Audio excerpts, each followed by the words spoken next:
Praise the Lord. என் அன்பு தேவனுடைய பிள்ளைகளே, இந்த நாளில் கூட கர்த்தருடைய வார்த்தை உங்களோடு கூட நான் பகிர்ந்து கொள்வதில் மிகவும் நான் மகிழ்ச்சி அடைகிறேன். இந்த நாளில் கூட நம்ம தியானத்துக்கு எடுத்துக்கொண்ட வார்த்தை எபிரேயர் 11ஆம் அதிகாரம் 26ஆம் வசனம். எபிரேயர் 11ஆம் அதிகாரம் 26ஆம் வசனம். வார்த்தை விதமாய் சொல்கிறது, இனி வரும் பலன் மேல் நோக்கமாய் இருந்தும் எகிப்திலுள்ள பொக்கிஷங்களிலும் கிறிஸ்துவின் நிமித்தம் வரும் நிந்தையே அதிக பாக்கியம் என்று எண்ணினான். பவுல் சொல்லுகிறார் பாருங்களேன்.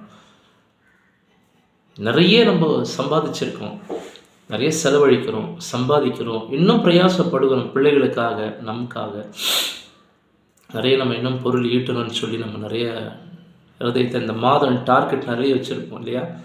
தொழில் செய்கிறவர்கள், வியாபாரம் பண்ணுகிறவங்க, இல்லை வேலைக்கு செல்லுகிறோம், இந்த மாதம் இதெல்லாம் நான் முடிக்கணும், என் பிள்ளைகள் இதெல்லாம் செய்யணும், என் தொழில் எப்படி செய்யணும், என் தொழிலாளர்கள் இதெல்லாம் செய்யணும்னு சொல்லி நிறைய டார்கெட் வச்சுருப்பாங்க. அந்த டார்கெட் இல்லாமல் ஆம்பிஷன் ஒன்று இருக்கும், குறிக்கோள். இந்த மாதம் இதையெல்லாம் நான் செய்து முடிக்கணுன்ற அந்த வைராக்கியம், அந்த குறிக்கோள் அவர்களுக்கு இருக்கும்.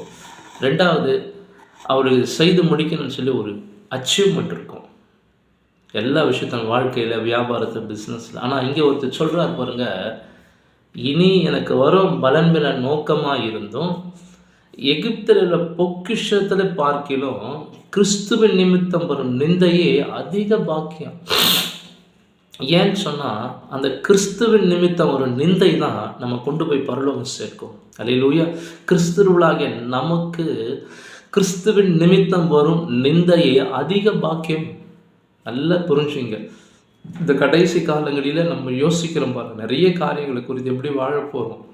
இப்போ நடந்து கொண்டிருக்கிற இந்த 3வது உலக யுத்தம், பொருட்கள் தட்டுப்பாடு, பொருள் விலைவாசி, எரிபொருள் தட்டுப்பாடு, எரிவாயு தட்டுப்பாடு, பதற்றமான சூழ்நிலை, இந்தியா எப்படி இருக்கும், இது எல்லாமே நடந்தேற வேண்டிய அவசியம். இது எதுவுமே மாற்ற முடியாது. வேதத்தில் சொல்லப்பட்டிருக்கிற காரியங்கள் நிறைவேறி கொண்டிருக்கிறது நமக்கு. ஆகவே அன்பு தேவனோட பிள்ளைகளே, எதை குறிச்சும் யோசிக்காதீங்க. நாளைக்கு நமக்கு சிலிண்டர் இருக்குமா, சாப்பிடுவோமா, பொருள் கிடைக்குமா, கிடைக்காம போகுமா, எது நடந்தாலும் கர்த்தர் உங்களோடு கூட இருக்கிறார். கர்த்தரை நம்புகிற மனுஷன் பாக்கியமான். அவன் அசைக்கப்படுவதில்லை, அவன் பதறான். 1000 நம்ம சம்பாதிச்சாலும் அந்த கிறிஸ்துவின் நிமித்தம் வருகிற அந்த நிந்தை தான் நம்ம பாக்கியமாக இருக்கும். நம்மளோட வாழ்க்கை நம்மளை கொண்டு போய் பரலோகம் சேர்க்கும். அதுதான் பவுல் சொல்கிறார். இனி எனக்கு வருகிற அந்த பலன் மேல நோக்கமாக இருந்தாலும்